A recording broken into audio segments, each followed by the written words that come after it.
Salam sejahtera. Saya Erina dari TV PSS Al-Bayan SMK Keterek membawa liputan Majlis Pertauliahan Pemimpin Pelajar pada tahun 2026 peringkat sekolah SMK Keterek. Majlis ini diadakan di Dewan Terbuka untuk memberi pengiktirafan kepada pelajar yang dilantik sebagai pemimpin pelajar seperti Ketua Kelas, Pengawas Koperasi, SPBT, PRS, PSS dan Pengawas Sekolah. Jom sama-sama kita saksikan.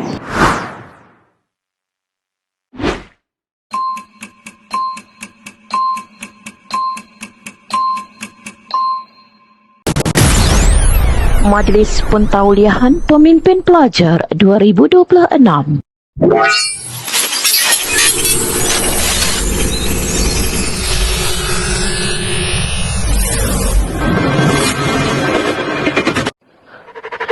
Disempurnakan oleh Yang Berusaha Tun Haji Roman bin Muhammad.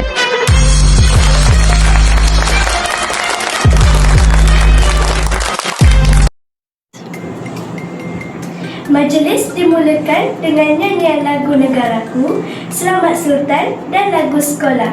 Seterusnya, majlis diteruskan dengan bacaan doa serta ucapan daripada pihak pentadbir sekolah. Kemuncak acara majlis diteruskan dengan watikah pelantikan kepada para pemimpin pelajar sebagai tanda pengiktirafan terhadap tanggungjawab yang bakal dipikul. Akhir sekali, bacaan ikrar oleh ketua dan pemimpin pelajar.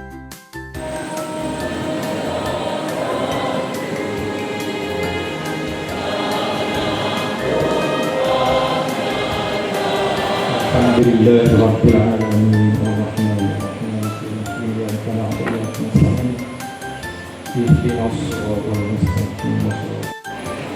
Assalamualaikum warahmatullahi wabarakatuh. Salam sejahtera, selamat pagi, salam masyarakat. Alhamdulillahirabbil alamin wassalatu wassalamu ala asrafil anbiya'i wal mursalin.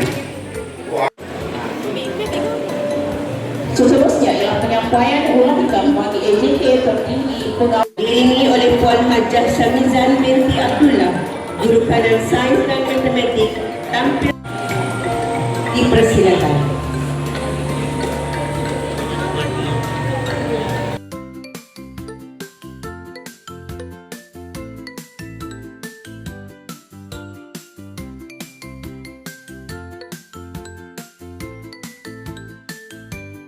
Faizul Muhammad Khalis Zafran bin Norizan,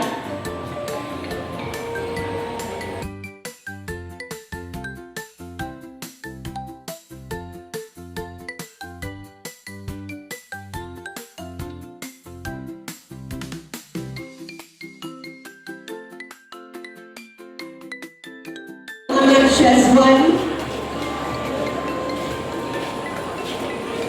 Irna Marisa Kamal binti C. Abdul Rahman,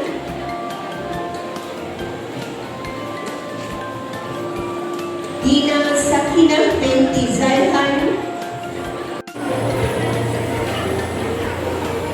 Nur Iman,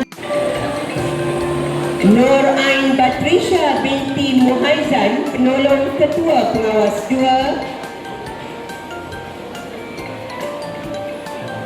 Nur Ari Pemimpin murid Sekolah Menengah Kebangsaan Kedah berikrar dan berjanji akan menjalankan tanggungjawab. Diharapkan semua pemimpin pelajar yang dilantik dapat menjalankan tugas dengan penuh amanah dan dedikasi demi kecemerlangan sekolah. Sekian liputan daripada TV PSS Al-Bayan SMK Keterek bagi Majlis Pentauliahan Pemimpin Pelajar tahun 2026. Terima kasih.